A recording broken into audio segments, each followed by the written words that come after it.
আল্লাহু আকবার, আল্লাহু আকবার, লা ইলাহা ইল্লাল্লাহু, আল্লাহু আকবার, আল্লাহু আকবার ওয়ালিল্লাহিল হামদ।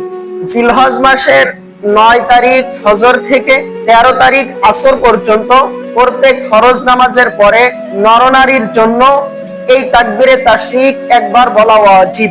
মহিলারা আস্তে আস্তে বলবে আর পুরুষরা উচ্চ আওয়াজে বলবে। নামাজ শেষ করার সাথে সাথেই এই তাকবীরে তাশরিক ইনশাআল্লাহ তাআলা সকলেই বলবে। এই তাকবীরে তাশরিক আসছে আগামী বুধবার থেকে, অর্থাৎ বুধবার ফজর থেকে নিয়ে শুরু করে একেবারে রবিবার আসর পর্যন্ত ইনশাআল্লাহ তাআলা আমরা সকলে এই তাকবীরে তাশরিক বলবো। এবং আমরা যারা এই সম্পর্কে জানি, যারা জানে না তাদেরকে জানিয়ে দেবো ইনশাআল্লাহ তাআলা। খুব গুরুত্বপূর্ণ একটা আমল, আমরা সকলে ইনশাআল্লাহ তাআলা এই আমলগুলো করার চেষ্টা করব।